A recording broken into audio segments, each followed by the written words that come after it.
Hello everyone, मैं कैसे हैं आप सभी। तो जो आज हम बात करने वाले हैं हमारे new topics concept of point object, distance, displacement, speed, velocity, इनके टाइप्स एंड इनसे रिलेटेड जो भी क्वेश्चंस हम कर सकते हैं हम उसका स्टडी आज करने वाले हैं। तो सबसे पहले हम बात करें बच्चों, फर्स्ट पॉइंट हम ले लेते हैं कॉन्सेप्ट ऑफ पॉइंट ऑब्जेक्ट।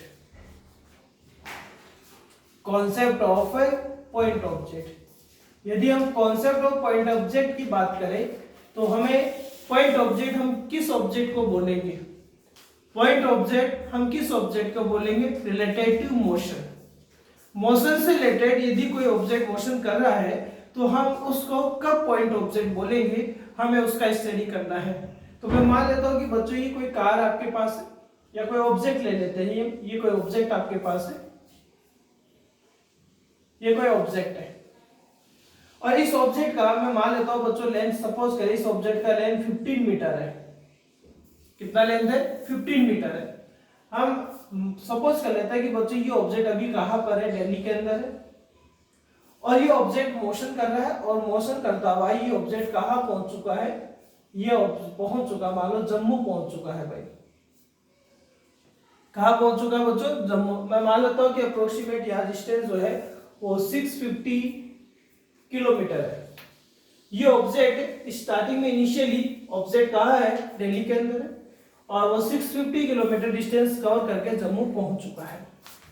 हम ये देखेंगे कि उसका जो डिस्टेंस है, जितना वो डिस्टेंस ट्रेवल करा है वो 650 किलोमीटर इस 15 मीटर के कंपैरिजन में बहुत ज्यादा है। ऑब्जेक्ट ओनली 15 मीटर का है बट हम ये देख रहे हैं कि उसने बहुत ज्यादा डिस्टेंस अपने साइज के कंपैरिजन में ट्रेवल किया है। यहां देख सकते हैं 650 metre, 650 kilometre is very very very greater than comparison of 15 metre. 650 kilometre क्या है बच्चों? ये वो डिस्टेंस है जो उसने मोशन के द्वारा क्या किया है, पूरा किया है और ये उस ऑब्जेक्ट का क्या है, साइज है। तो हमें देख रहे हैं कि मोशन में जो वो डिस्टेंस ट्रेवल कर रहा है उस मोशन का जो डिस्टेंस है वो उसके साइज के कंपैरिजन में बहुत ज्यादा है। तो ऐसे कोई कंडीशन होती है तो बच्चों हम उसको क्या कहते हैं, पॉइंट ऑब्जेक्ट बोलते हैं। यानी यदि किसी ऑब्जेक्ट का साइज उसके मोशन के दौरान डिस्टेंस यदि वो ट्रेवल कर लेता है तो उस डिस्टेंस के कंपैरिजन में यदि बहुत कम होता है तो हम उसको क्या कहते हैं बच्चों, पॉइंट ऑब्जेक्ट कहते हैं।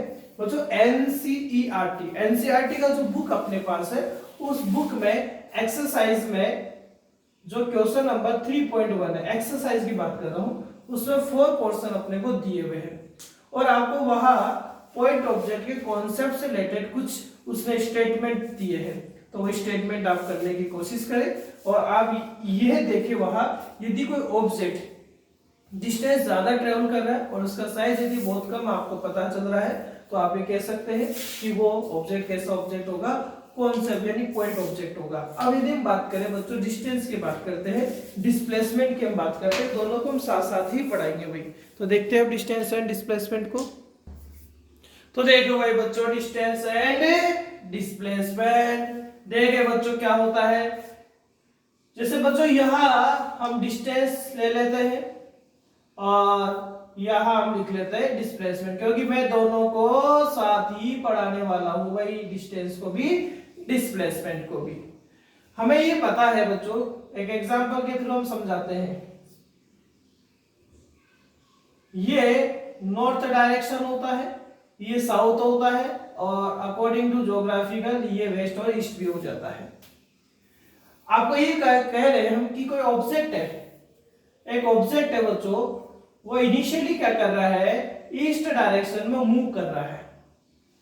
इनिशियली वो ऑब्जेक्ट ईस्ट डायरेक्शन में मूव कर रहा है और मैं मान लेता हूं कि बच्चों वो 4 किलोमीटर रन कर रहा है। इसके बाद वो लेफ्ट टर्न कर लेता है, इसके बाद क्या करता है बच्चों, वो लेफ्ट टर्न करता है। यहां लेफ्ट टर्न करेगा तो इसका मीन वो नॉर्थ में जा रहा है और हम अज्यूम कर लेते हैं कि बच्चों वो 3 किलोमीटर जा रहा है। कितना किलोमीटर जा रहा है वो? 3 किलोमीटर जा रहा है।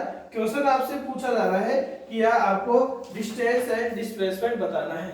क्या बताना है यार? डिस्टेंस एंड डिस्प्लेसमेंट आपको बताना है।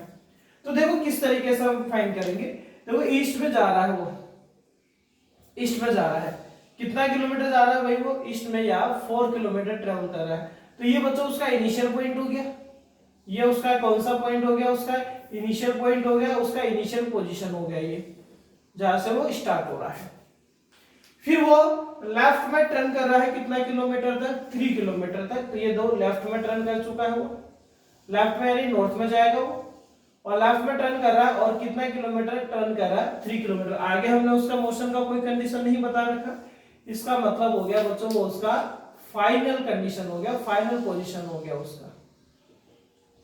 अब आपसे क्वेश्चन पूछा जा रहा है इस कंडीशन में डिस्टेंस और डिस्प्लेसमेंट क्या होगा, डिस्टेंस एंड डिस्प्लेसमेंट क्या होगा।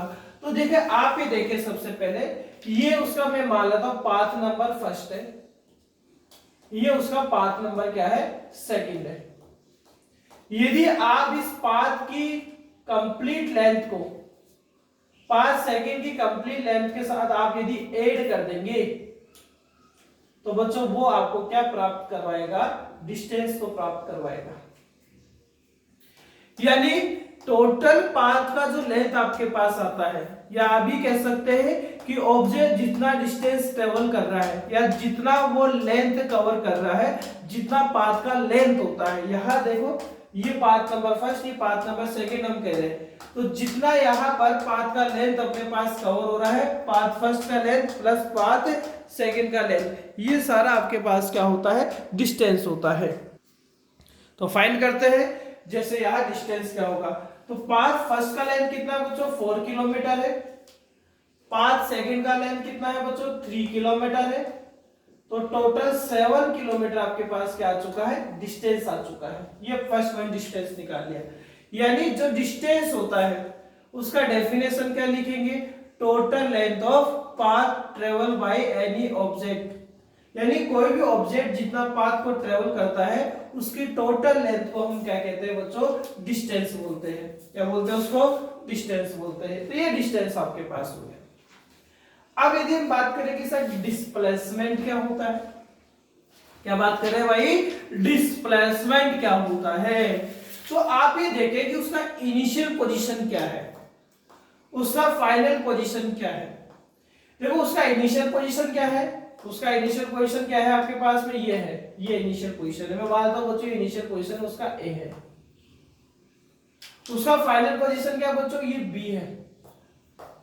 तो इस इनिशियल पोजीशन से इस फाइनल पोजीशन का ये जो डायरेक्ट डिस्टेंस होता है, ये वाला डिस्टेंस भाई, इनिशियल पोजीशन से उसका जो फाइनल पोजीशन आ रहा है, इनिशियल पोजीशन क्या है? ए है, फाइनल पोजीशन क्या है? बी है। इसका ये जो डायरेक्ट डिस्टेंस होता है, ये जो उसका शॉर्टकट वाला रास्ता है, ये वे जा रहा है लॉन्ग कट से जा रहा है, और ये शॉर्टकट से जा रहा है। ये लॉन्ग डिस्टेंस ट्रेवल करके जा रहा है, ये शॉर्ट डिस्टेंस ट्रेवल करके जा रहा है। तो शॉर्ट डिस्टेंस यदि ट्रेवल करके जा रहा है तो आप ये देखेंगे वो शॉर्ट डिस्टेंस कितना है। तो वो कैसे फाइंड किया जाएगा? उसके इनिशियल से फाइनल का डायरेक्ट जो डिस्टेंस है आप उसको यदि कैलकुलेट कर लेंगे तो आपके पास वो क्या आ जाएगा? डिस्प्लेसमेंट आ जाएगा। यानी displacement is the shortest distance between initial to final position. Initial से फाइनल का जो शॉर्टेज जो डायरेक्ट डिस्टेंस होता है वो जो आप क्या कहते हैं? उसको डिस्प्लेसमेंट कहते हैं। हमारे पास मान लो कार है और हमें यहाँ पहुंचना है, लेकिन रोड हमारे ऐसे बनी हुई है भाई, ऐसे जाना पड़ेगा फिर ऐसे जाना पड़ेगा, टोटल कितना ट्रेवल करके जाना पड़ेगा?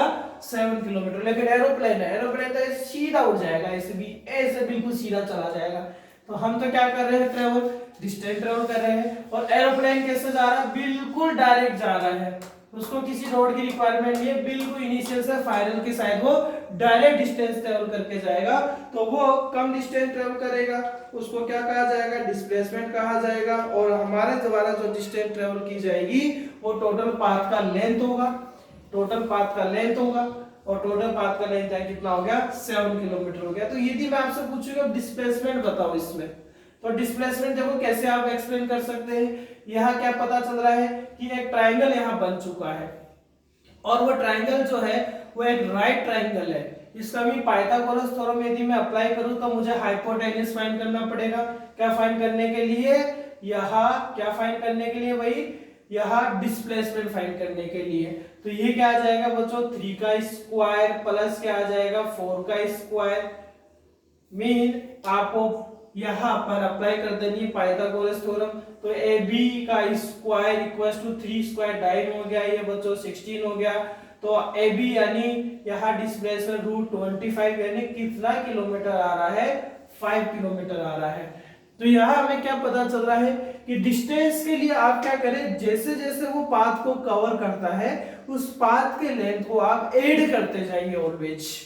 तो आपके पास क्या प्राप्त होता जाएगा? डिस्टेंस प्राप्त होता जाएगा। डिस्प्लेसमेंट में आपको क्या करना है? इनिशियल और फाइनल पोजीशन उसका सिलेक्ट करना है।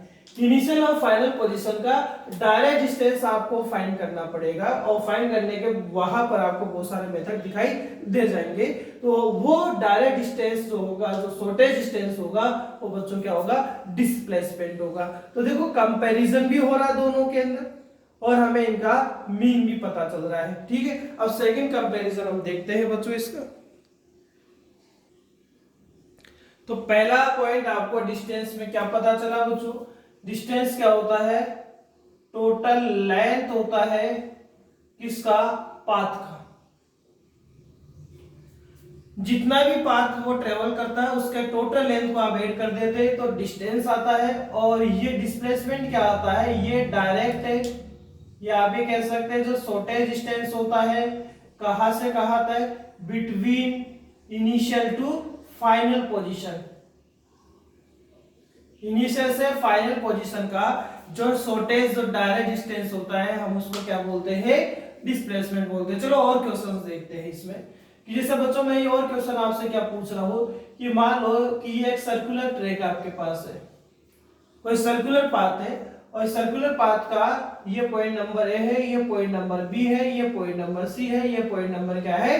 डी है। भाई मैंने कहा ना हम रिलेटेड क्वेश्चंस भी साथ के साथ करते हैं। तो ये मान लो कि इस तरीके से एंटी क्लॉकवाइज कोई ऑब्जेक्ट क्या कर रहा है? कोई पर्सन मोशन कर रहा है।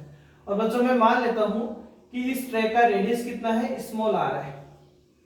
यानी क्वेश्चन में बना रहा हूं, क्वेश्चन क्या कह रहा हूं कि एक पर्सन है वो इस सर्कुलर ट्रैक पर मोशन कर रहा है। इस सर्कुलर ट्रैक पर मोशन कर रहा है, उसका रेडियस हमने आर बता दिया।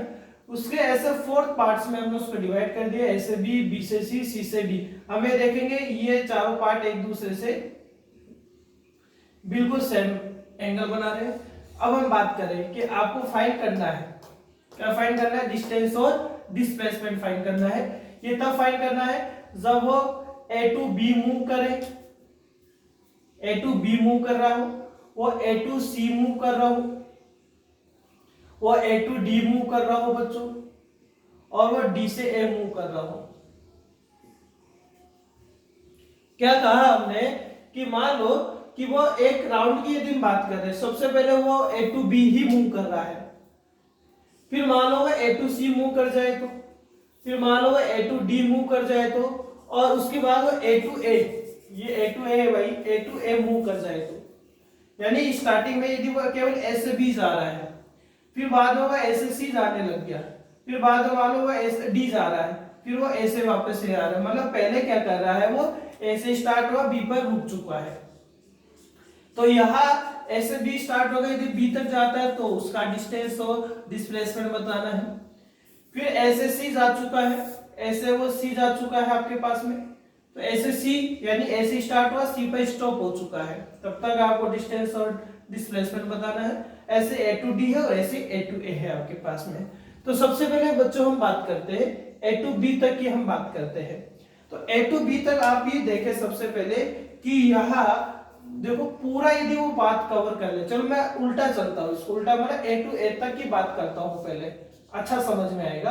पहले ए टू ए तक की बात करते हैं, एक राउंड की बात हो रही है भाई, यानी वो केवल एक राउंड यदि पूरा ए टू ए तक कर रहा है, ऐसे स्टार्ट हुआ है, ऐसे स्टार्ट हुआ है और ऐसे स्टार्ट होता हुआ वो वापस कहाँ आ चुका है? ए तक आ चुका है।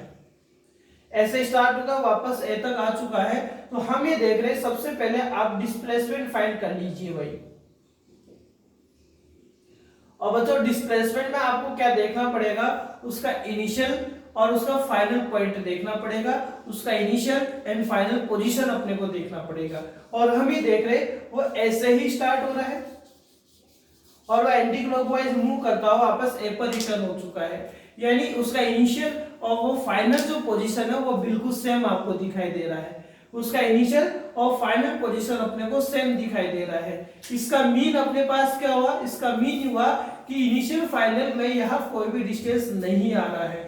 इसका मीन या डिस्प्लेसमेंट कितना माना जाएगा, 0 माना जाएगा, क्योंकि वो जहां से स्टार्ट हुआ है वापस वही पहुंच चुका है, यानी उसका इनिशियल स्टेट और उसका फाइनल जो स्टेट है वो बिल्कुल सेम है। उसका initial position final position same है।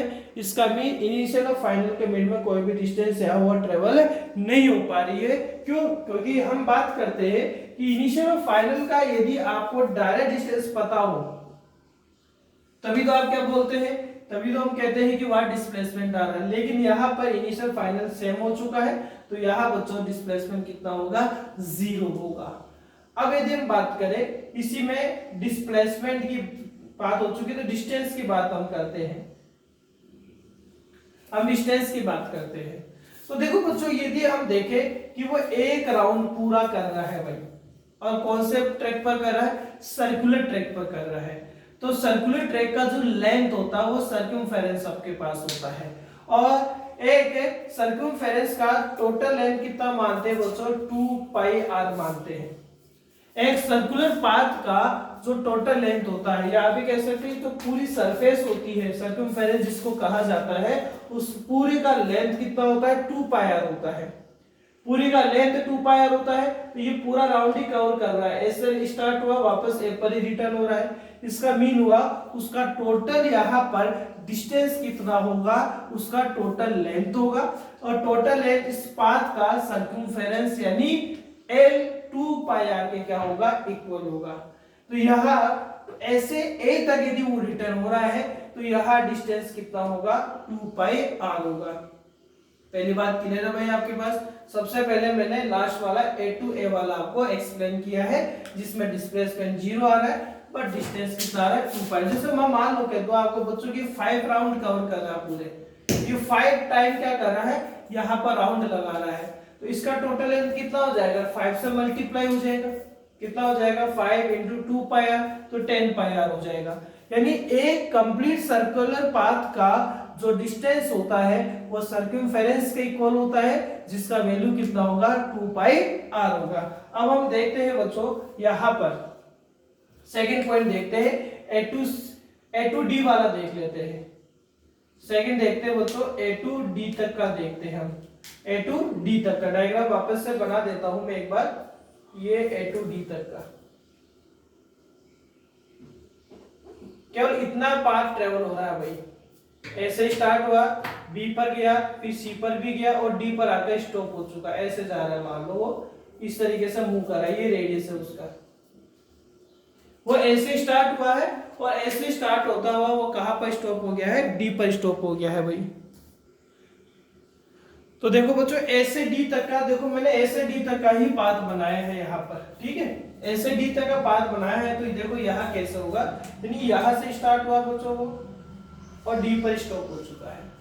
तो सबसे पहले क्या देखना पड़ेगा, सबसे पहले चलो डिस्टेंस देख लेते हैं भाई। ये वाला कंडीशन यहाँ बता रहा हूं मैं, इसका आपको डिस्टेंस फाइंड कर लेना है। पहले सबसे पहले डिस्टेंस यदि फाइंड करते हैं तो आप ही देखेंगे कि वो कंप्लीट पाथ कवर नहीं कर रहा है। वो उसका यह 1/4 पार्ट, ये 1/4 पार्ट, ये 1/4 पार्ट और ये भी 1/4 पार्ट। इसका मीन हुआ कि टोटल का वो 1/4 पार्ट जो है वो कवर नहीं कर रहा है। वो कितना पार्ट कवर कर रहा है टोटल का, वो 3/4 पार्ट क्या कर रहा है, कवर कर रहा है। आप समझ सकते हैं, बोलते हैं पाव, आधा किलो, 3 पाव। इसका मीन ये पाव, ये आधा, ये 3 पाव और ये पूरा 1 kg है आपके पास में। इसका मीन ये हुआ कि वो 1/4 पार्ट को कवर नहीं कर रहा। टीचर जब भी मार्क्स आपको देता है तो देखो 0 से 1 में इस तरीके से डिस्ट्रीब्यूट कर देते हैं नंबर्स को।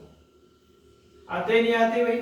आपको कोई 1 मार्क्स का क्वेश्चन है, 0 मान लो, कुछ नहीं किया, 1/4 दे देते, हाफ दे दे, 3/4 दे दे, 1 का 1 दे दे, इसका भी 0 से 1 तक कितने नंबर आ रहे हैं? 1 2 3 नंबर और आ रहे हैं। तो यदि मान लो ये 0 है तो ये 1/4 रहेगा बच्चों, ये हाफ रहेगा, ये 3/4 रहेगा, और ये लास्ट में पूरा कवर हो जाएगा तो वापस 1 हो जाएगा। इसका मीन आप ही देखेंगे कि वो 1/4 कवर नहीं करा, हाफ कवर नहीं करा, वो टोटल यहां से ऐसे स्टार्ट होकर डी तक आ रहा, तो वो 3/4 पार्ट क्या कर रहा है? कवर कर रहा है। यदि वो 3/4 पार्ट कवर कर रहा है तो अपने को ये पता होना चाहिए कि वो 3/4 पार्ट किसका कवर कर रहा है? एक सर्कुलर ट्रैक का कवर कर रहा है। एक सर्कुलर ट्रैक का टोटल पाथ कितना होता है बच्चों? 2 पाई आर होता है, लेकिन इसका वो केवल और केवल कौन सा पार्ट कवर कर रहा है? 3/4 पार्ट कवर कर रहा है। तो आप 3/4 पार्ट यदि कवर कर रहा है तो डिस्टेंस फाइंड करने के लिए बच्चों आप उस 2 पाई आर को 3 into 4 से क्या कर दे?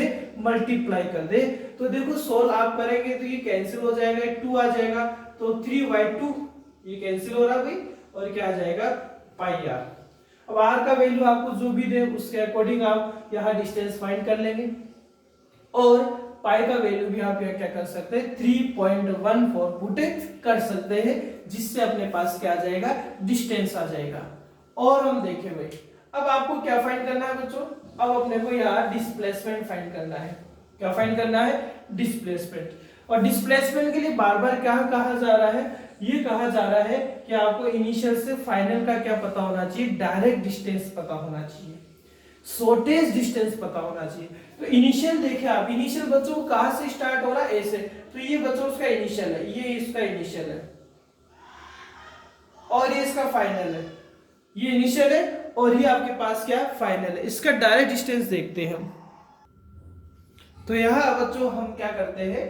यहाँ का ये डायरेक्ट डिस्टेंस आपको निकालना पड़ेगा। मतलब आप यदि इनिशियल से फाइनल का ये वाला डायरेक्ट डिस्टेंस फाइंड कर देंगे तो आपको डिस्प्लेसमेंट पता चल जाएगा। और यहाँ हम देख रहे हैं कि यहाँ एक ट्राइंगल कंप्लीट हो रहा है, राइट ट्राइंगल है, और ये राइट ट्राइंगल में 90 के सामने वाली साइड है हाइपोटेन्यूस है। तो यहाँ हाइपोटेन्यूस है, तो आप यहाँ डिस्प्लेसमेंट अब कैसे फाइंड कर सकते हैं? यहाँ डिस्प्लेसमेंट फाइंड करने के लिए हम पाइथागोरस थ्योरम का अप्लाई कर सकते हैं। ये रेडियस है r, और ये भी रेडियस क्या है? r है, तो ये आ जाएगा r² प्लस r² का स्क्वायर रूट। तो ये कितना आ जाएगा बच्चों? √2r²। तो ये आ गया √2r। ये आपके पास क्या आ चुका है? ऐसे यदि वो सर्कुलर ट्रैक पर बी सी से होकर डी पर यदि आपके पास पहुंच रहा है तो आपके पास क्या आ चुका है? डिस्प्लेसमेंट आ चुका है। अब बच्चों हम ए टू सी की बात कर रहे हैं। कहां की बात कर रहे हैं? ए टू सी तक की हम बात कर रहे हैं। तो देखते हैं ए टू सी तक की बात कैसे होती है।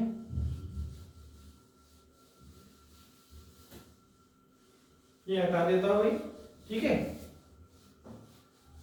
यदि ए टू सी तक की बात हो रही है बच्चों, तो अब यहाँ पर जो ऑब्जेक्ट है वो ऐसे ऐसे स्टार्ट हो रहा है और ऐसे सी पर पहुंच रहा है, ठीक है, ऐसे पहुंच रहा है भाई आपके पास में, और ये पॉइंट बी है और ये पॉइंट क्या है? सी है, और वह इस तरीके से ट्रैक करता हुआ जा रहा है इस पर। तो हम ये देखेंगे, अब देखो 2 पाई आर का पूरा पार्ट वो कवर नहीं कर रहा है। आप सबसे पहले यहाँ डिस्टेंस फाइंड करें, यहाँ डिस्टेंस फाइंड करते हैं, और हमें क्या पता चल रहा है कि वो ए से सी तक जाने पर वो पूरा सर्कल कवर नहीं कर रहा है, केवल हाफ पार्ट उसका कवर कर रहा है। यदि वो बच्चों पूरा कवर करता तो 2 पाई आर चलता, लेकिन हाफ यदि कवर कर रहा है तो आप उसको हाफ से क्या कर देंगे? मल्टीप्लाई कर देंगे, तो इसका टोटल जो डिस्टेंस आएगा वो जो पाई आर आएगा। ऐसे ही डिस्प्लेसमेंट की बच्चों बात करें तो ऐसे डिस्प्लेसमेंट की बात करते हैं, तो डिस्प्लेसमेंट क्या होगा बच्चों? उसका इनिशियल जो पोजीशन है, इनिशियल पोजीशन देखो बच्चों ये है इसका, उसका फाइनल पोजीशन देखो ये है, और इस इनिशियल से फाइनल का जो डायरेक्ट डिस्टेंस है, मतलब ये वाला डिस्टेंस आपको फाइंड करना पड़ेगा, और ये आपके पास क्या रहने वाला है? डिस्प्लेसमेंट रहने वाला है। तो हम ये देख रहे हैं कि बच्चों ये आर है, ये हाफ पोर्शन आर है, ये हाफ पोर्शन आर है, यानी इसका जो डायमीटर आपके पास है, इसका जो डायमीटर अपने पास है वो इसके किसको रिप्रेजेंट करने वाला है? डिस्प्लेसमेंट को रिप्रेजेंट करने वाला है। तो यहाँ डिस्प्लेसमेंट क्या आ जाएगा? r प्लस r, कितना आ जाएगा बच्चों? 2r आ जाएगा। और हमें पता है कि डायमीटर रेडियस का क्या होता है, डबल होता है। अब फटाफट से ए टू बी वाला देख लेते हैं हम। ऐसे बी तक यदि वो ट्रेवल करे तो देखो क्या आएगा। मतलब अब क्या कर रहा है बच्चों, यहां से स्टार्ट हो रहा है और केवल यहां पहुंच चुका है, ऐसे ऐसे पहुंच चुका है भाई। सर्कल जो सर्कल पूरा नहीं गया, पूरा सर्कुलर पाथ कवर नहीं कर रहा, वो ऐसे स्टार्ट होगा, बी तक ही ट्रेवल कर रहा है। तो ये उसका रेडियस है बच्चों आर, और ये भी रेडियस उसका क्या है, आर है। तो हम ये देख रहे हैं यदि वो ऐसे बी तक इस तरीके से ट्रेवल कर रहा है तो डिस्टेंस क्या होगा, यह पूरा कवर नहीं हो रहा, केवल 1/4 पार्ट उसका कवर हो रहा है। किसका 1/4, 2 पाई आर का। तो आप यहाँ क्या कर देंगे, 1/4 से मल्टीप्लाई कर देंगे। तो ये बच्चों पाई आर डिवाइड में कितना आ जाएगा, 2 आ जाएगा। अब डिस्प्लेसमेंट की बात करें तो डिस्प्लेसमेंट में देखो इनिशियल पोजीशन बच्चों उसका ए है, फाइनल पोजीशन उसका बी है, और यहाँ का क्या पता होना चाहिए आपको, ये डायरेक्ट डिस्टेंस पता होना चाहिए, ये वाला। और ये जो डायरेक्ट डिस्टेंस है तो आप ये देखेंगे ये 90 डिग्री, तो एक राइट ट्रायंगल यहाँ पर हम अप्लाई कर सकते हैं। तो यहाँ पाइथागोरस थ्योरम से यहाँ हाइपोटेनस अगेन आप फाइंड कर लीजिए। तो अगेन यदि आप फाइंड करेंगे तो यहाँ डिस्प्लेसमेंट अपने पास कितना रिजल्ट देगा, आर का स्क्वायर प्लस आर का स्क्वायर का रूट, और ये कितना आ जाएगा बच्चों, √2r आ जाएगा। जैसे यहाँ सी वाले में भी तो बच्चों हमने इसी तरीके से फाइंड किया, सॉरी डी वाले में भी तो हमने बच्चों ये वाला ही तो डिस्प्लेसमेंट के लिए फाइंड किया था।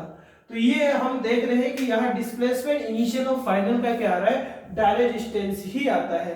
तो यहाँ फर्स्ट देखो पॉइंट हमें अच्छे से समझ में आ रहा है कि डिस्टेंस क्या होता है, टोटल लेंथ होता है, जितना भी पाथ वो ट्रेवल कर रहा है उसको ऑलवेज आपको ऐड करते हुए चलना है। और यदि हम बात करें डिस्प्लेसमेंट की तो आपको शॉर्टेज से डायरेक्ट डिस्टेंस आपको फाइंड कर लेनी है इनिशियल टू फाइनल पोजीशन की। अब बच्चों हम इसका सेकंड पोजीशन देखते हैं, सेकंड पॉइंट हम इसका देखते हैं।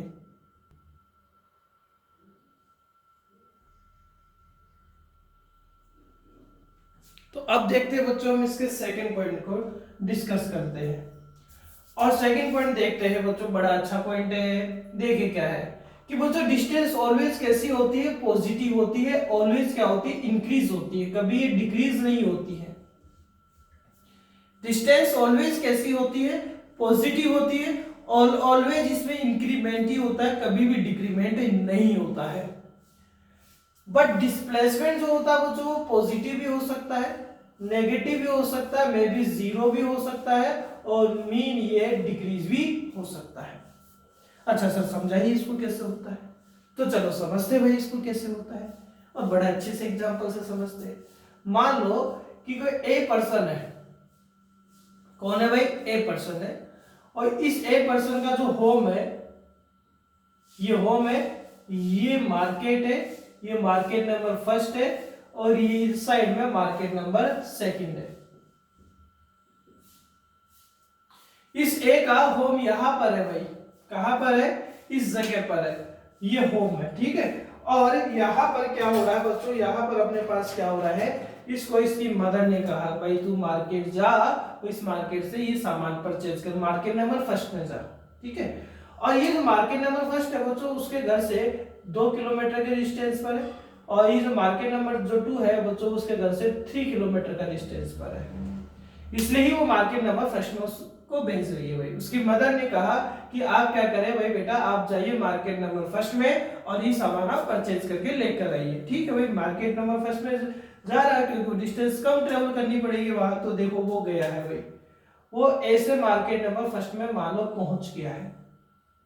अब मैं अभी इसी इनिशियल कंडीशन में पूछ रहा हूं कि अब मुझे बताइए कि वो होम से बच्चों वो कहां से, home to market number first में पहुंच चुका है, होम से मार्केट नंबर फर्स्ट में यदि वो पहुंच चुका है तो उसका डिस्टेंस भाई कितना होगा, तो भाई सर उसका डिस्टेंस 2 किलोमीटर होगा।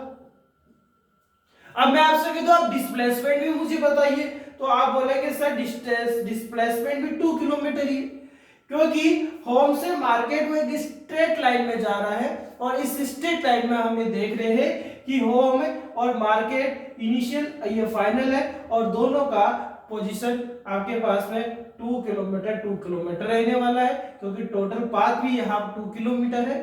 और यहाँ पर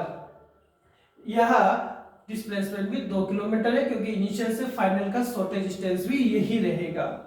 लेकिन लेकिन लेकिन देखा कि मार्केट नंबर फर्स्ट बंद है भाई, लॉकडाउन लगा हुआ है, और लॉकडाउन लगा हुआ है, पुलिस वाले वहां खड़े।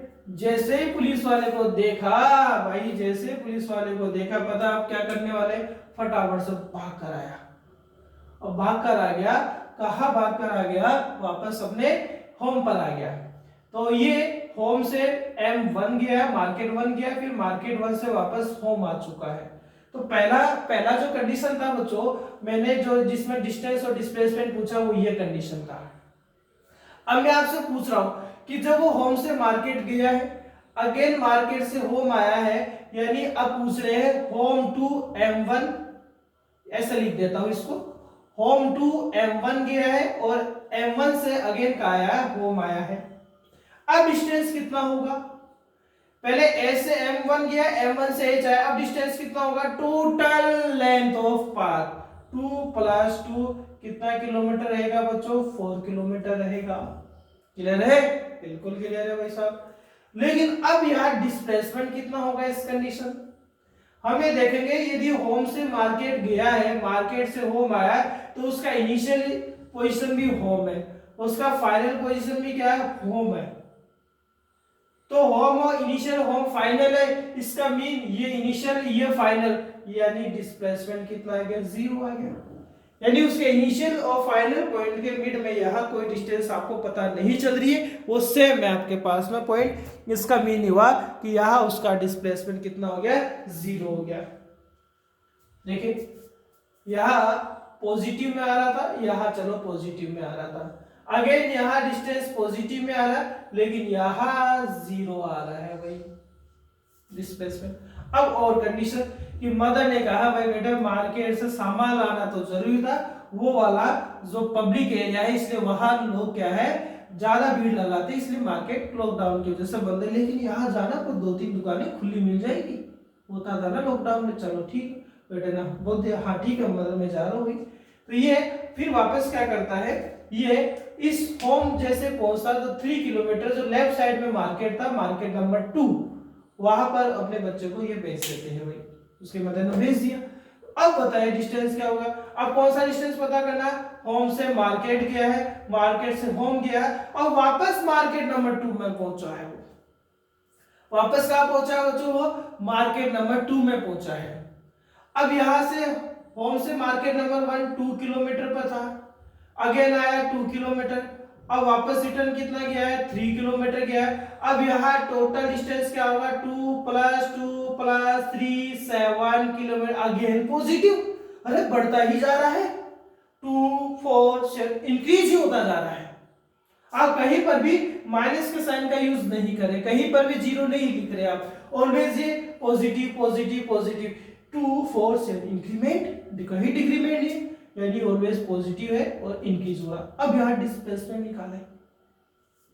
अब यदि हमें होम से मार्केट नंबर 1 फिर होम फिर मार्केट नंबर 2 का डिस्प्लेसमेंट निकालते हैं, तो यहां से यहां तक का डिस्प्लेसमेंट 0, यहां से यहां तक का, यानी उसका initial state home, initial state home, initial state home, final state home. अब उसका फाइनल यदि वो M2 पहुंचा है, अब उसका फाइनल क्या होगा, होम से मार्केट होगा। यानी अब उसका यदि वो होम से M1 गया, M1 से होम आया, तो उसका यहां तक पहुंचना वापस हो गया। अब इनिशियल तो यही है उसका, लेकिन अब फाइनल कौन होगा, वो जो M2 होगा। लेकिन M2 जो होगा, पहले M1 था उसका फाइनल, अब बाद में वो H पर आ गया तो फाइनल H हो गया। अब वो M2 पर पहुंच चुका तो उसका फाइनल पोजीशन M2 हो चुका है। यानी इनिशियल वो कैसे जा रहा था, राइट में जा रहा था, अब वो कहां आ चुका, लेफ्ट में आ चुका है। यानी जस्ट जब वो इनिशियली वो M1 की साइड जा रहा था, अब वो फाइनली वो M2 की साइड जा रहा है, तो दोनों का आप डायरेक्शन यदि देखेंगे तो दोनों का डायरेक्शन एक दूसरे के अपोजिट है, और अपोजिट डायरेक्शन होने के कारण सबसे पहले तो बच्चों हम इसको माइनस में लिखेंगे। किसमें लिखेंगे, माइनस में लिखेंगे, क्योंकि इनिशियली वो राइट में था, अब वो लेफ्ट में है। तो इनिशियली वो राइट में था, अब लेफ्ट में, इसका मीन इनिशियली और फाइनली दोनों एक दूसरे से जस्ट अपोजिट है, और अपोजिट के लिए हम यहाँ साइन किसका यूज लेते हैं, माइनस का यूज लेंगे। तो ये माइनस का साइन यूज आ चुका है।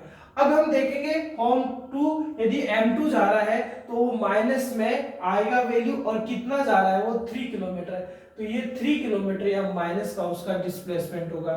तो ये माइनस साइन केवल ये रिप्रेजेंट करता है कि इनिशियली वो जिस डायरेक्शन में पहले गया था भाई, अब मैं उसके पहले वाले से अपोजिट हूँ।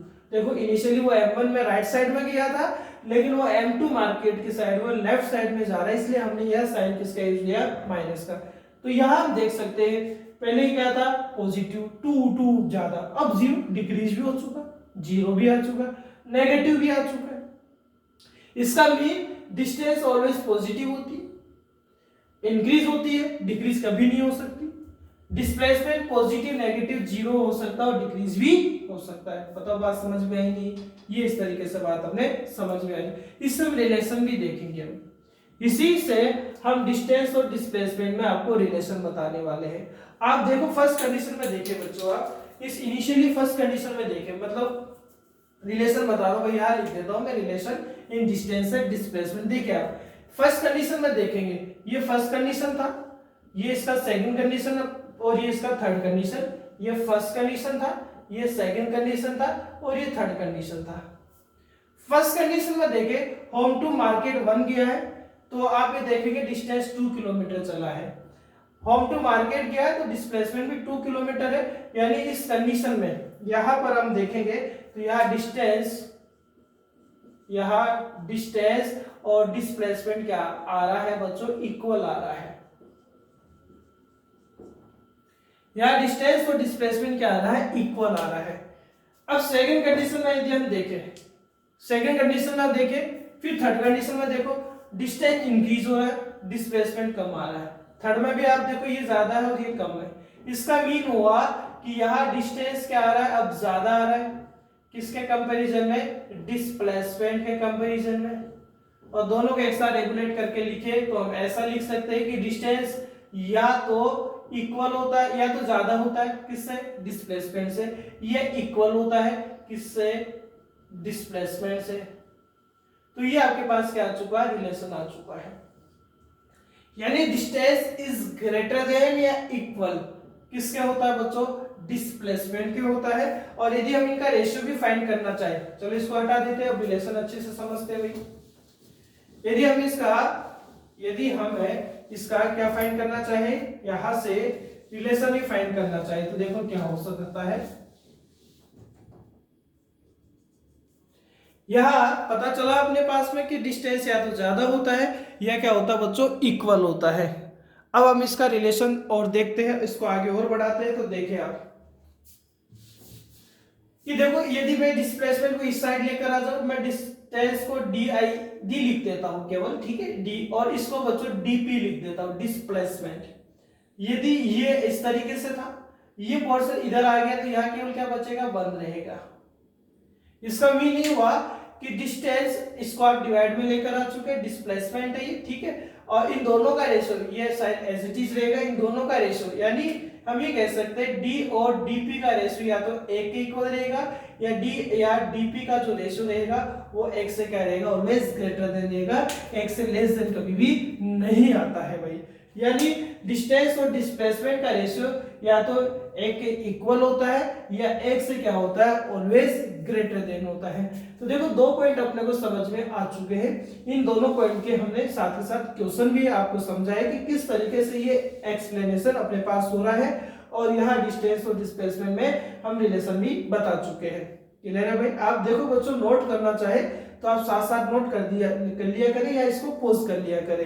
अब हम फटाफट से इसके थर्ड पॉइंट को डिस्कस करते हैं।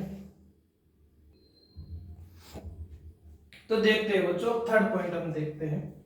अब थर्ड पॉइंट नॉर्मली हमारे दोनों पॉइंट से अच्छे समझ में आ जाता है कि देखो डिस्टेंस को किससे मतलब है, डिस्टेंस को बच्चों पाथ से मतलब है।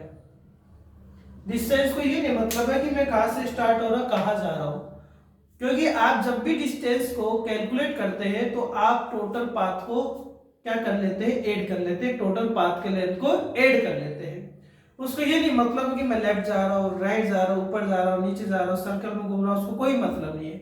यानी हम ये कह सकते हैं कि डिस्टेंस पाथ पर डिपेंड करता है। लेकिन डिस्प्लेसमेंट को कोई मतलब नहीं, तू कहीं जा भाई, तू तो कहीं जा, मुझे तो मेरा इनिशियल और मेरा फाइनल पॉइंट बता दे ताकि मैं डायरेक्ट अपना डिस्टेंस फाइंड करके डिस्प्लेसमेंट फाइंड करूं। यानी हम ये कह सकते हैं कि डिस्टेंस पाथ पर डिपेंड करता है भाई। डिस्टेंस होता है वो पाथ पर डिपेंड करता है, उसको इनिशियल और फाइनल पॉइंट से कोई मतलब नहीं है। बट ये पाथ पर डिपेंड नहीं करता, ये नॉट डिपेंड्स। ये किस पर डिपेंड करता है? ये ओनली इनिशियल, ये और फाइनल पॉइंट पर ही क्या करता है? डिपेंड करता है। यानी हम ये कह सकते हैं कि डिस्टेंस को बेचारे को कोई मतलब ही नहीं है। क्यों नहीं है? क्योंकि भाई तू कैसे भी चल, मैं ऐड होऊंगा तभी मैं तेरा वैल्यू बता सकता हूं डिस्टेंस का। ये क्या बोला? तू कैसे ही चल, मुझे तेरे चलने से मतलब नहीं है, मुझे तो तू ये बता दे तू निकल कहां से रहा, जा कहां से रहा, पहुंच कहां रहा है, तेरा इनिशियल क्या है, तेरा फाइनल क्या है, वो मुझे बता दे तू तो भाई। क्योंकि मैं तो तेरे इनिशियल और फाइनल को एरोप्लेन से ट्रेवल करूंगा। ये क्या बोल रहा, मेरी तो मजबूरी है, मेरे पास तो कोई जेट प्लेन नहीं है भाई। मैं तो जैसे जैसे बस से गाड़ी से जैसे जाऊंगा, मैं तो मेरा पाथ देखूंगा कि मुझे कैसे जाना है। ये बोलेगा तो कहीं से ही चल जा भाई, कैसे ही चल जा, मैं तो जहां से उड़ूंगा डायरेक्ट तेरे वहीं पर पहुंचूंगा। मैं तो कोई पाथ को ट्रेवल नहीं करके आऊंगा, मैं तो सीधा जेट प्लेन से आने वाला हूँ। मतलब ये पाथ पर डिपेंड कर रहा है, ये पाथ पर डिपेंड कर रहा है, लेकिन ये पाथ पर डिपेंड नहीं कर रहा है। इसको तो अपने इनिशियल और फाइनल पोजीशन से ही मतलब है, यानी इनिशियल और फाइनल पर ही क्या करता है? डिपेंड करता है। अब हम फोर्थ पॉइंट देख लेते हैं बच्चों फटाफट से। फोर्थ पॉइंट, ठीक है, ये थर्ड रिलेशन फोर्थ ही आ गया, तो फिफ्थ मान लेते हैं कि तो बच्चों डिस्टेंस जो होता है वो स्केलर क्वांटिटी होता है और डिस्प्लेसमेंट क्या होता है? वेक्टर क्वांटिटी होता है। स्केलर का मतलब हो गया have only magnitude value, magnitude value यानी मेजरमेंट वैल्यू। और वेक्टर क्वांटिटी का मतलब हो गया have magnitude and also in direction, एक फिक्स डायरेक्शन में भी होगा, आल्सो इन डायरेक्शन, ये डायरेक्शन में भी होगा। यानी मतलब क्या होगा? Distance is scalar quantity, physical quantities many three types का होता है, scalar, vector and tensor. Scalar quantity वो होता है बच्चों जिसमें ओनली मैग्नीट्यूड वैल्यू होता है, मेजरमेंट वैल्यू होता है, उसको कोई मतलब नहीं है कि मैं कहां जा रहा हूं भाई, एक्स में जा रहा हूं, वाई में जा रहा हूं, जेड में जा रहा हूं, नॉर्थ में जा रहा हूं, साउथ में जा रहा हूं, इतने डिग्री से जा रहा हूं, कोई मतलब नहीं है। उसको ये पता है कि मेरा मैग्नीट्यूड वैल्यू कितना है, मेरा मेजरमेंट कितना हो रहा है, वो स्केलर है। उसको ये भी मतलब है कि मैं एक्स में जा रहा हूँ, वाई में जा रहा हूँ, मैं नॉर्थ में जा रहा हूँ, साउथ में जा रहा हूँ, ईस्ट में जा रहा हूँ, वेस्ट में जा रहा हूँ, इतने डिग्री एंगल से जा रहा हूँ, मतलब उसको डायरेक्शन से भी मतलब है। इसको डिस्प्लेसमेंट, तभी तो देखो बच्चों में हमने माइनस के साइन का यूज किया था। भाई मैं पहले से अपोजिट जा रहा हूँ, बताओ मुझे कि मैं पहले से अपोजिट जा रहा हूँ, मेरी डायरेक्शन को आप डिफाइन करो। इसका मीन वो क्या है? वेक्टर है।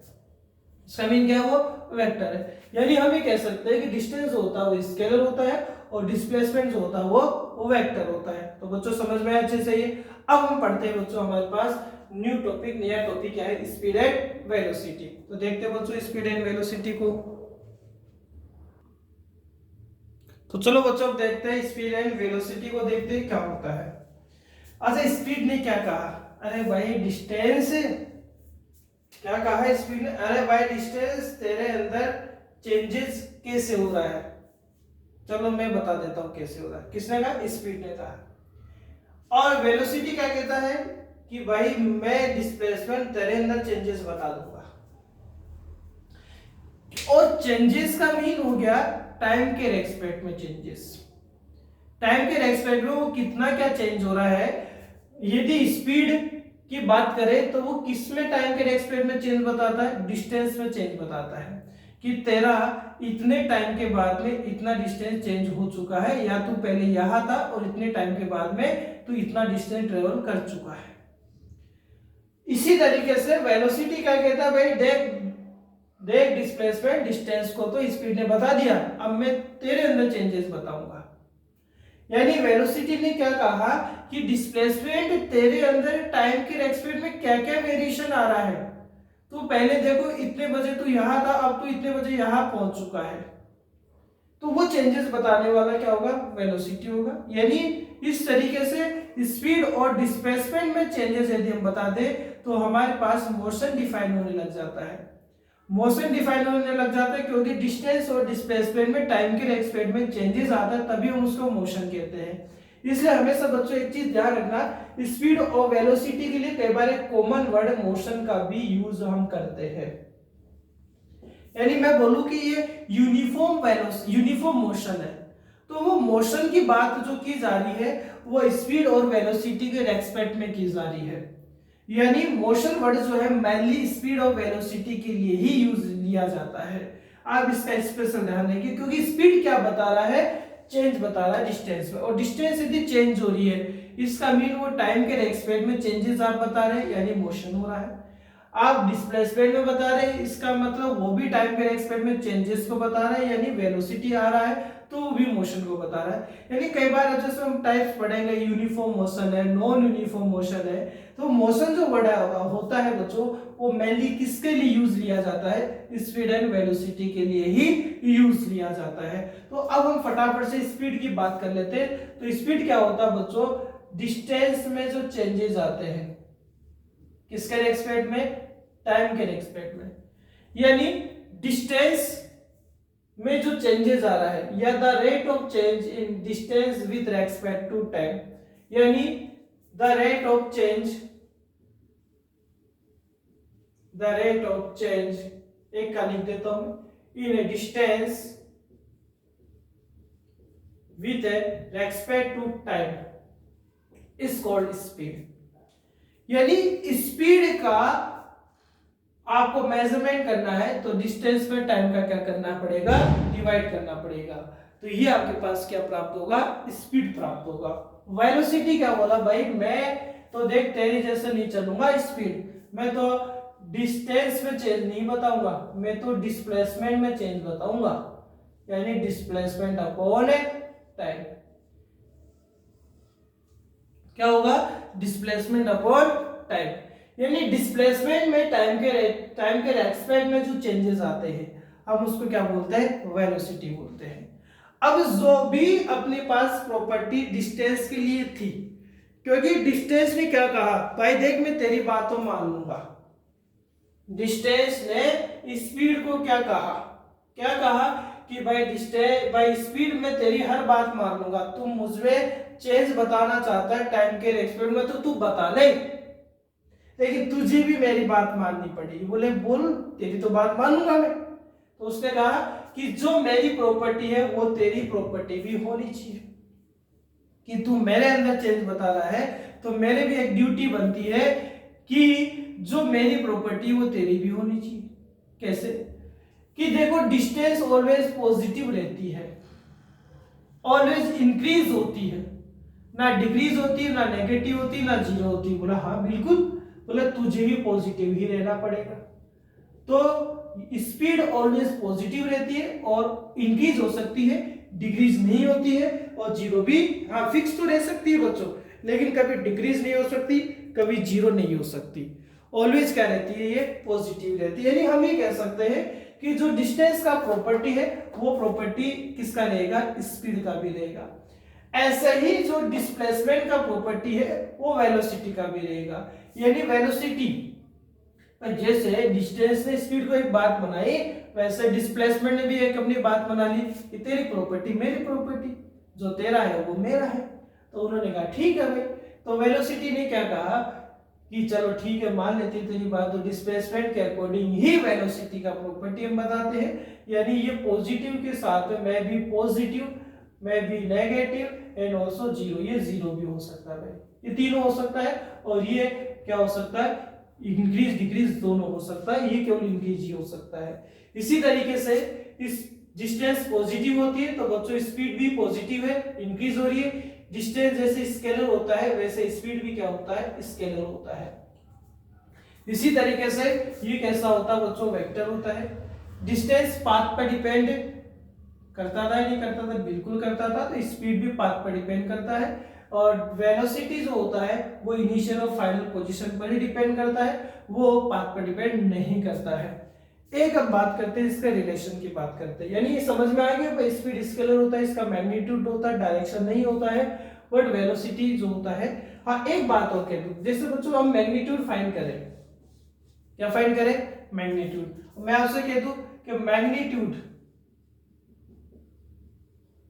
किसका बच्चों? वेलोसिटी का। तो बच्चों वेलोसिटी का जो मैग्नीट्यूड होता है वो स्पीड ही होता है भाई। वेलोसिटी का जो मैग्नीट्यूड होता है हम उसको क्या बोलेंगे? स्पीड ही बोलेंगे, क्योंकि ओनली मैग्नीट्यूड वैल्यू को स्पीड कह रहे हैं, डायरेक्शन को तो नहीं कह रहे ना। डायरेक्शन होगा तो वेलोसिटी कहलाएगा, यानी यदि वेलोसिटी का मैग्नीट्यूड होता है तो बच्चों वो स्पीड ही होता है। अब यदि आपको रिलेशन देखना है किस किस में स्पीड एंड वेलोसिटी में, तो वही रिलेशन मेजर करेंगे जो डिस्टेंस और डिस्प्लेसमेंट में कर रहे थे। यानी स्पीड जो होता है या तो वेलोसिटी के क्या होता है बच्चों? इक्वल मानते हैं। इक्वल मानते तभी कभी कभी हम स्पीड को वेलोसिटी कह देते हैं, क्योंकि वो मेजरमेंट में मैग्नीट्यूड में सेम रहता है। या अभी कह सकते हैं कि स्पीड जो होता है वो ग्रेटर देन होता है किसके कंपैरिजन में? वेलोसिटी के कंपैरिजन में। तो यहां तक बात क्लियर है? ठीक है, अब और समझते हुए अभी तक पूरा खत्म नहीं हुआ स्पीड और वेलोसिटी, अभी टाइप्स बाकी है, अभी इनको भी एक बार और मैं डिटेल से समझा रहा हूं। तो देखते हैं बच्चों, अभी इनके यूनिट्स को हम देख लेते हैं, फिर इनसे रिलेटेड कौन से क्वेश्चंस अपने पास बन सकते हैं उसको देखते हैं भाई। तो मैंने देखो मैग्नीट्यूड और वेलोसिटी क्या होता है? स्पीड होता है। क्वेश्चंस आप देखे, पहले यूनिट देखे, देखो डिस्टेंस का यूनिट टाइम केस में क्या होता है बच्चों? मीटर होता है भाई। टाइम का क्या होता है? सेकंड, तो मीटर पर सेकंड। ऐसे ये भी क्या हो जाएगा? मीटर पर सेकंड हो जाएगा। ठीक है, तो ये मीटर पर सेकंड हो गया। अब देखो बच्चों हम क्वेश्चन देखते हैं, इनकी प्रॉपर्टी से रिलेटेड हम क्वेश्चन देखते हैं। देखिए भैया, अब ये इन प्रॉपर्टी को डिफाइन करने वाले बच्चों हमने ग्राफ बनाए हैं, अच्छे से ग्राफ्स है। इन ग्राफ्स के बेसिस पर, क्योंकि बच्चों यदि आप ग्राफ्स को इन टॉपिक के बेसिस पर, इनकी प्रॉपर्टी के बेसिस पर सीखने लग जाते हैं, तो आगे हम जो ग्राफिकल क्वेश्चंस पढ़ेंगे वो हमारे लिए आसान हो जाएंगे, इजी हो जाएंगे किसी भी तरीके का, क्योंकि हमारे बेसिक ग्राफ से आप काफी सारे हजारों ग्राफ आप बना सकते हैं और उनका सॉल्यूशन हम कर सकते हैं। आगे मैक्सिमम चैप्टर्स में आपके पास ग्राफिकल रिप्रेजेंटेशन आता रहता है, ग्राफिकल क्वेश्चंस अपने पास आते रहते हैं। बेसिक सीखना आप यही से स्टार्ट करें ग्राफ का। तो देखो मैंने कुछ ग्राफ बनाए, हालांकि 2 क्वेश्चन हमने लिखे, question number first, question number second. First में टोटल 8 पार्ट हमने लिखे, सिलेक्टेड ग्राफ्स हमने लिखे, जिससे लगभग आपका बेसिक कंप्लीट हो जाए। हमने क्वेश्चन ये पूछा है कि इनमें से कौन से ग्राफ पॉसिबल है या कौन से ग्राफ पॉसिबल नहीं है भाई आपके पास में। अपने को प्रॉपर्टी को माइंड में रखना है, प्रॉपर्टी डिस्टेंस की, वेलोसिटी की, स्पीड की, इसी तरीके से आपको डिस्प्लेसमेंट की प्रॉपर्टी को माइंड में रखना है और उनकी प्रॉपर्टीज के बेसिस पर आपको बताना है कि कौन से ग्राफ पॉसिबल है या नहीं है। अब अपने को सबसे पहले ग्राफ को आइडेंटिफाई करना आना चाहिए कि वो ग्राफ किस तरीके से बात अपने पास कर रहा है, किस तरीके से किसी चीज को वो डिफाइन करके बता रहा है। जैसे हम बात करें फर्स्ट ग्राफ की, बच्चों जो फर्स्ट ग्राफ है सबसे पहले आप ये देखें किस किस के मिड में है। तो ये बच्चों ग्राफ डिस्टेंस एंड टाइम के मिड में ग्राफ आपको दिखाई दे रहा है। ये डिस्टेंस है और ये आपके पास क्या है? टाइम है। इनिशियली आप ये देखें कि डिस्टेंस का प्रॉपर्टी आप याद कर लीजिए कि उसका प्रॉपर्टी क्या होता है कि ये ऑलवेज पॉजिटिव होता है, फर्स्ट कभी जीरो नहीं होता, डिक्रीज नहीं होता। तो यहां देखिए सबसे पहले तो यहां देखिए कि इनिशियली इसका वैल्यू क्या है? 0 है। बाद में यहां देखिए डिस्टेंस चलो टाइम के एक्सपेक्ट में इंक्रीज हो रहा है, जैसे जैसे टाइम इंक्रीज हो रहा है वैसे वैसे आपके पास यहाँ डिस्टेंस इंक्रीज हो रहा है। जैसे मान लो यहाँ कोई टाइम 1 है तो यहाँ डिस्टेंस मान लो 1, यहाँ टाइम 2 हो गया तो ये भी क्या हो गया? 2 हो गया।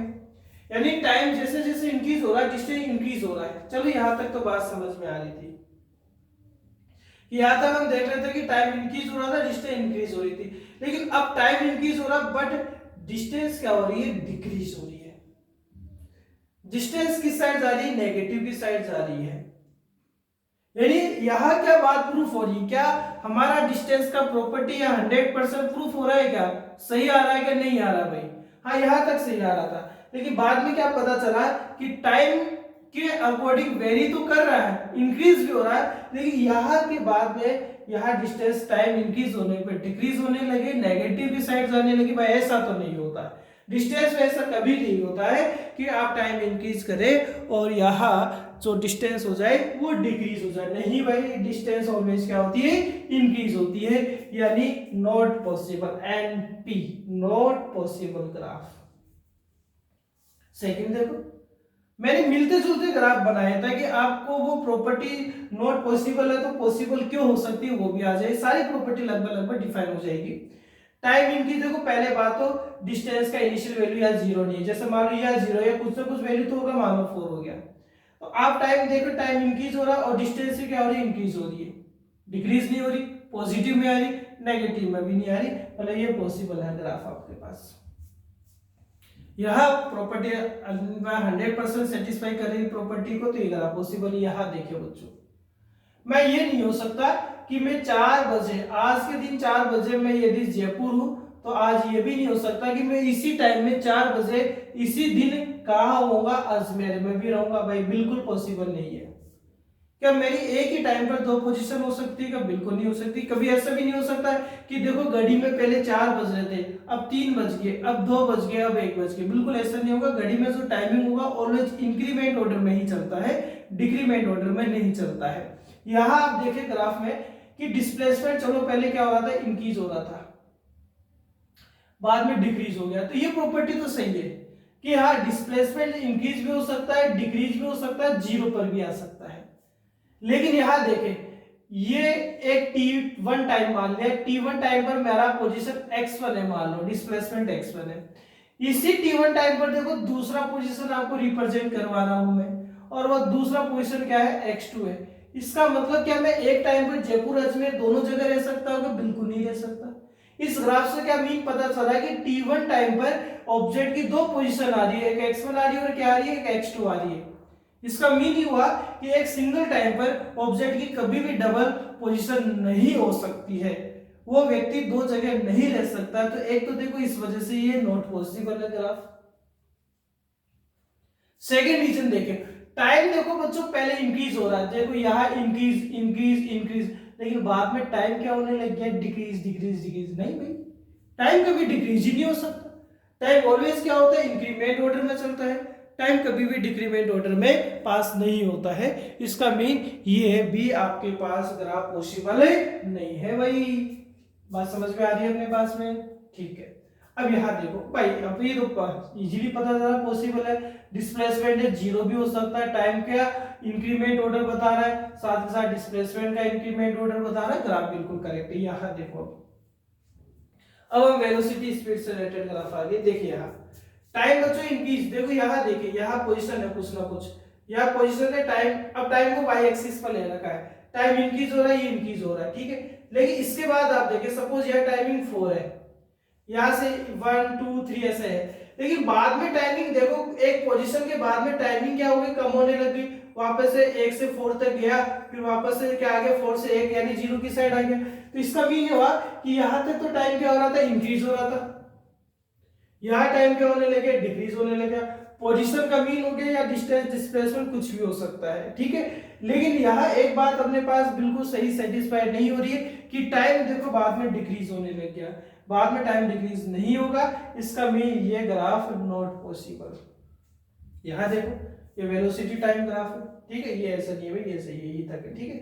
यहां देखेंगे आप इस तरीके से ग्राफ है, इस तरीके से इनिशियली आप देखेंगे टाइम इंक्रीज हो रहा है, वेलोसिटी इंक्रीज हो रही है, और बाद में वेलोसिटी किस साइड जा रही है, नेगेटिव की साइड जा रही है। देखो इस तरीके से यहाँ वेलोसिटी नेगेटिव में रहेगी, इधर पॉजिटिव में रहेगी, तो पॉसिबल है भाई। यदि बच्चों ये स्पीड होता तो पॉसिबल नहीं होता, क्योंकि स्पीड में क्या होता है बच्चों, स्पीड में क्या होता है, टाइम तो इंक्रीज हो रहा है लेकिन स्पीड कभी नेगेटिव नहीं होती। स्पीड के लिए यही तक ग्राफ सही था, यही तक भी नहीं, यही तक सही था, यही तक, क्योंकि स्पीड क्या, जैसे मान लो ये स्पीड का ग्राफ होता तो आप स्ट्रेट लाइन बना देते केवल, ग्राफ बिल्कुल सही था, लेकिन वो जीरो से भी नहीं होता, कोई ऐसे वो था आपके पास में।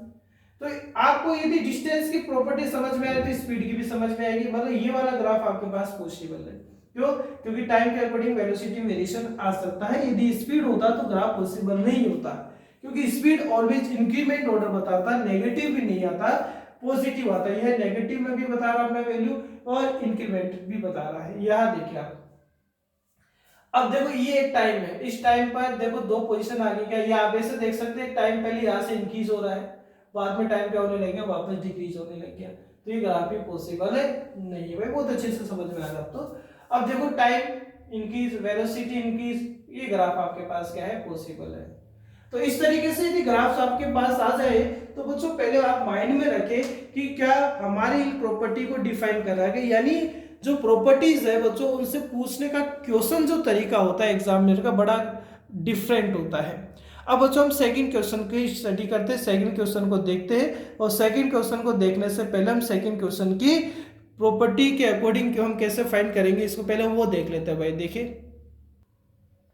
भाई बच्चों, इस क्वेश्चन को समझने से पहले हमें इससे रिलेटेड जो ग्राफ है वो समझते हैं पहले, ठीक है।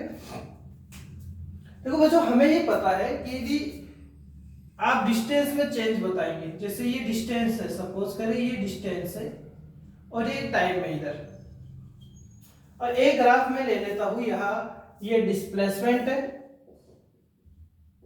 ये डिस्प्लेसमेंट है और ये टाइम है। यदि मान लो आपको चेंजेस बताने हैं, जैसे ये यहां से यहां तक, ये इस तरीके से यहां तक आपको चेंजेस बताना है कि जैसे मान लो उसका किसी ऑब्जेक्ट का ये वैल्यू दिया हुआ है, मान लो यहाँ टाइमिंग 1 है, यहाँ टाइमिंग क्या है 2 है, इसी तरीके से यहाँ पोजीशन क्या है x1 है, यहाँ पोजीशन क्या है x2 यानी डिस्प्लेसमेंट x2 है, ठीक है।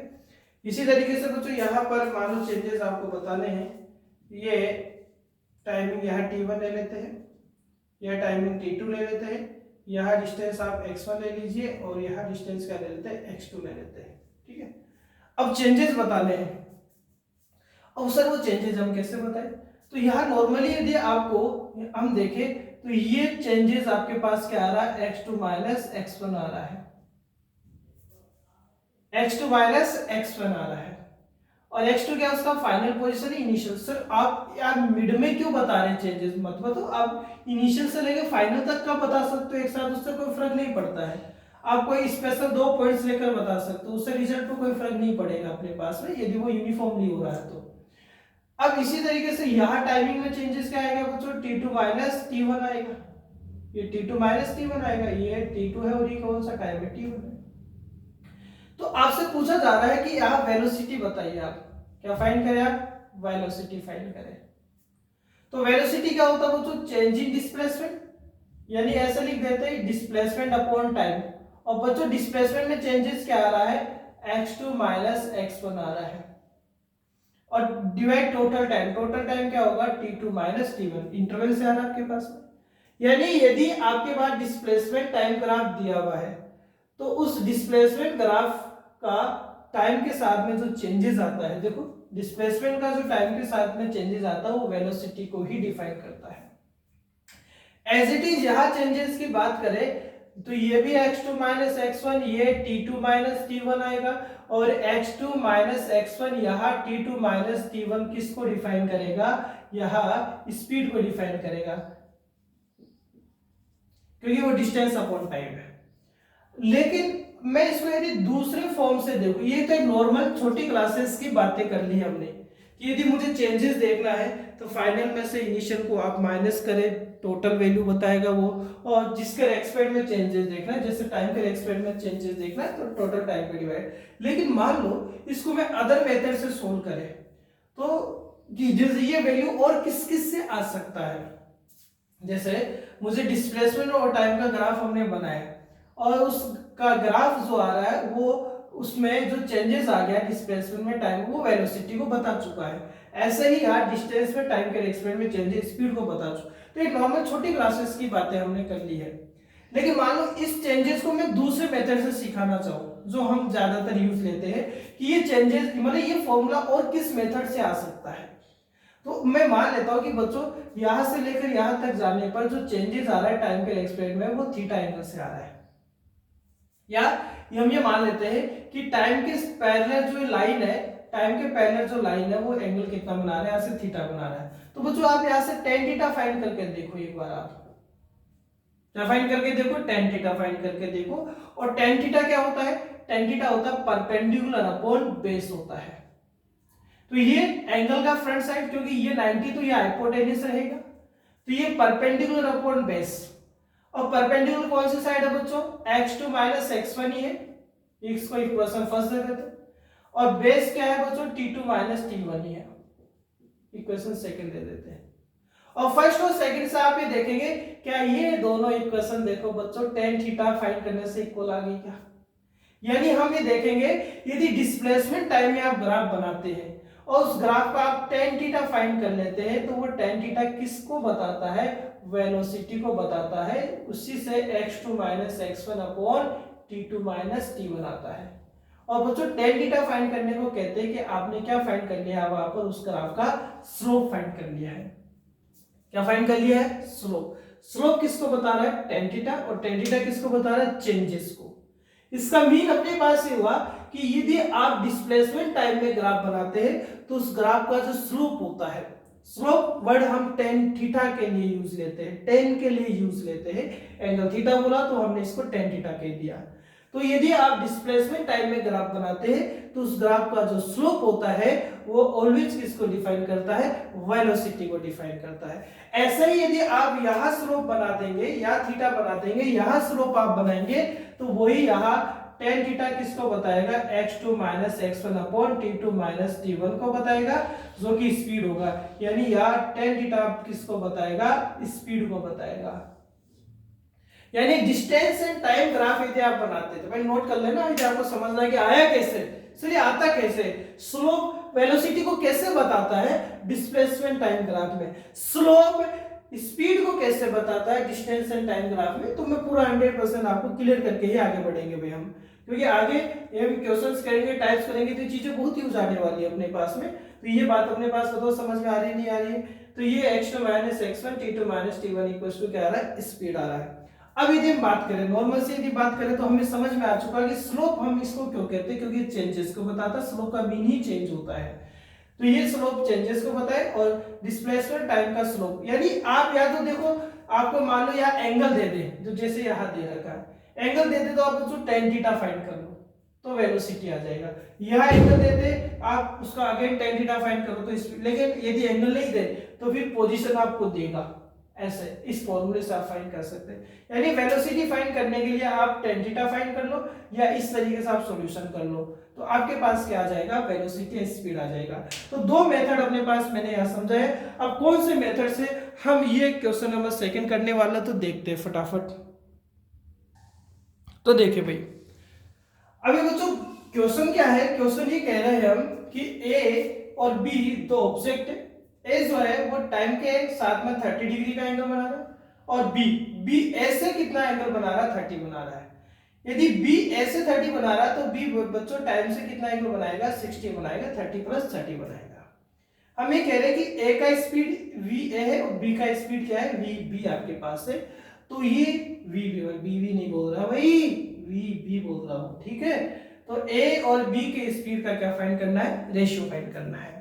तो देखो रेशियो हम कैसे फाइंड करेंगे, फटाफट से देखिए भाई। देखिए तो मैंने अभी क्या बताया, देखो या तो आपको पोजीशन पता होनी चाहिए, टाइम ना तो टाइम दे रखा है ना पोजीशन, ए का ना तो पर्टिकुलर टाइम दे रखा है, ना बी का दे रखा है, ना पोजीशन दे रखा है, बट एंगल दे रखा है। एंगल दे रखा है, इसका मीन आप क्या फाइंड करें, आपको पता चल चुका कि slope of displacement and time graph का जो स्लोप, देखो ये ना इसलिए साफ नहीं किया था, वो किसको बताएगा, वेलोसिटी को बताएगा। तो यदि आपको ए का वेलोसिटी फाइंड करना है तो ए का टाइम के साथ में, क्योंकि एंगल उसी के साथ देखना जिसके साथ चेंजेस बता रहा है। टाइम के साथ चेंजेस बताते हैं तो टाइम के साथ एंगल ए कितना बना रहा है, 30 बना रहा है। तो यदि आप tan 30 डिग्री का वैल्यू फाइंड कर देंगे तो आपके पास किसका स्पीड आ जाएगा, ए का स्पीड। और tan 30 डिग्री बच्चों कितना होता है, 1/√3 होता है। तो ये tan 30 डिग्री का वैल्यू आपके पास ए के स्पीड को डिफाइन करेगा। इसी प्रकार आप b का टाइम के साथ एंगल देंगे, b टाइम के साथ कितना डिग्री बना रहा है, 60 डिग्री बना रहा है। तो b का स्पीड जो होगा वो tan 60 डिग्री का वैल्यू प्राप्त करने पर आ जाएगा, और tan 60 डिग्री कितना होता है, √3 होता है। अब क्वेश्चन में आपसे रेशियो पूछा है, a का और b के स्पीड का रेशियो पूछा है। तो a का स्पीड कितना आ चुका है, 1/√3 आ चुका है, b का स्पीड √3 आ चुका है, तो 1/3 आ गया। यानी हम ये कह सकते हैं कि देखो a का स्पीड 1 है तो b का स्पीड 3 है, यानी b का स्पीड a के कंपैरिजन में 3 टाइम है। यानी आप इसको ऐसा भी लिख सकते हैं 3va equals to vb cross multiply करने पर, यानी b का जो स्पीड है, पहले तो रेशियो आ चुका 1/3 आ चुका है, और ये भी कह सकते हैं कि b का स्पीड a के स्पीड के कंपैरिजन में 3 टाइम आपके पास है। बताओ समझ में आई नहीं बात अपने पास में। तो यानी हमने देखो एक प्रॉपर्टी ग्राफ की ओर प्रूफ कर दी। क्या प्रूफ कर दी कि डिस्प्लेसमेंट टाइम ग्राफ का जो चेंजेस आता है, देखो वास्तव में वो चेंजेस किसको बताता है, वेलोसिटी को बताता है। और उस चेंजेस को हम स्लोप से भी फाइंड कर सकते हैं यदि एंगल आपको गिवन है तो देखो एंगल गिवन था, स्लोप के लिए tan theta find, tan theta ही क्यों फाइंड किया, क्योंकि tan थीटा से परपेंडिकुलर कोण बेस से आपके पास क्या आ चुका था, वेलोसिटी आ चुका था। तो वेलोसिटी हम फाइंड करेंगे और इतना बात समझ लें कि यहाँ स्लोप किसका, डिस्टेंस और टाइम ग्राफ का किसको बताएगा, वेलोसिटी का बताएगा। यदि यहाँ डिस्टेंस की जगह या डिस्प्लेसमेंट की जगह डिस्टेंस आ जाती है तो डिस्टेंस टाइम ग्राफ का स्लोप किसको बताता है, स्पीड को बताता है। ठीक है, अब नेक्स्ट और देखते हैं। देखो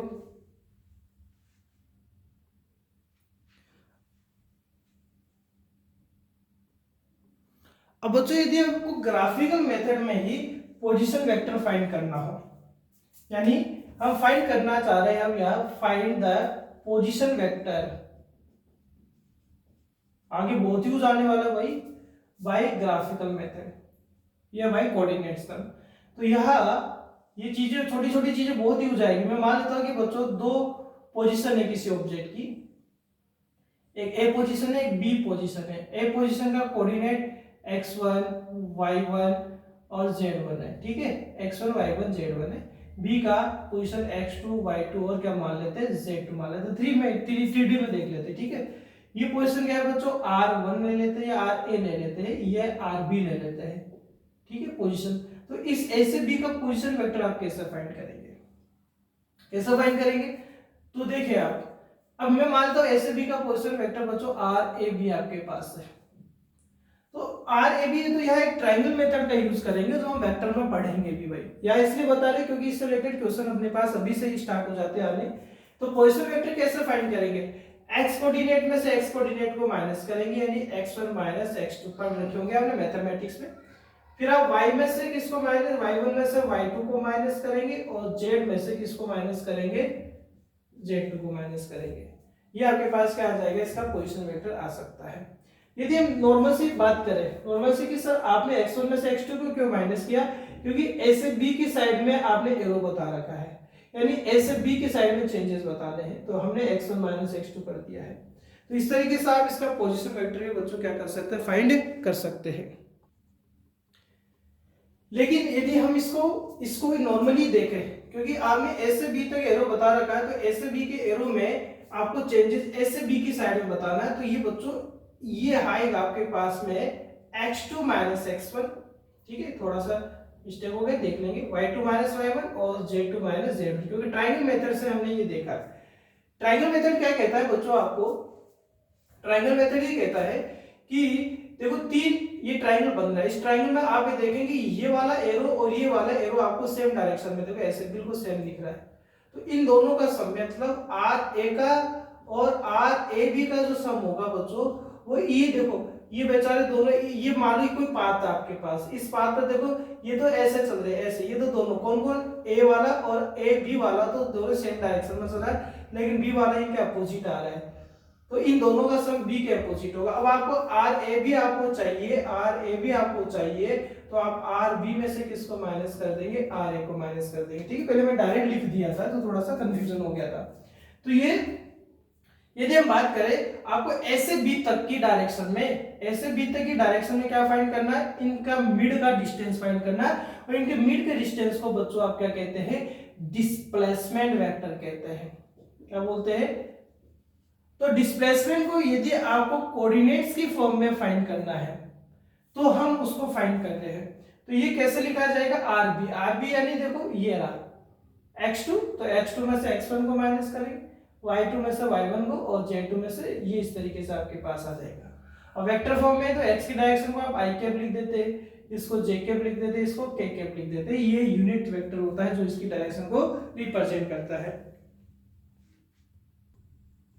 तो बच्चों ये मुझे ऐसा लग रहा है कि क्लास शायद बहुत बड़ी हो गई है, तो बच्चों नेक्स्ट क्लास में, फिर बताना तो आज ही था मुझे, लेकिन नेक्स्ट क्लास में types of speed and velocity, और नेक्स्ट क्लास में मैं आपको करवाऊंगा।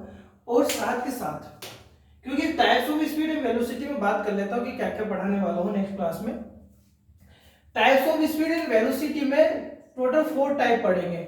4 टाइप में फर्स्ट आएगा बच्चों यूनिफॉर्म, सेकंड आएगा नॉन यूनिफॉर्म, ठीक है, नॉन यूनिफॉर्म, थर्ड आपके पास आएगा एवरेज, फोर्थ आएगा इंस्टेंटेनियस अपने पास, ठीक है। तो यूनिफॉर्म और नॉन यूनिफॉर्म इसलिए पढ़ते हैं ताकि आप अच्छे से ग्राफ्स को एक्सप्लेन कर सके। तो यूनिफॉर्म नॉन यूनिफॉर्म पढ़ेंगे तो ग्राफ भी आपको सिखा देंगे। और एवरेज के क्वेश्चन आते हैं, इंस्टेंटेनियस के अपने पास क्वेश्चन आते हैं, डिफरेंशिएशन मेथड से आते हैं। तो नेक्स्ट क्लास में बच्चों जब हम इनके टाइप्स पढ़ेंगे ना, तो हम टाइप्स के साथ ग्राफ पढ़ेंगे, डिफरेंशिएशन भी हम पढ़ेंगे, ताकि डिफरेंशिएशन में 4 टाइप जो हम पढ़ेंगे, इंस्टेंटेनियस यानी एक फिक्स टाइम पर स्पीड और वेलोसिटी जो होता है उसका बात करेंगे, उससे रिलेटेड क्वेश्चन बात करेंगे। तो नेक्स्ट क्लास में ये दोनों टॉपिक हम कवर कर लेंगे।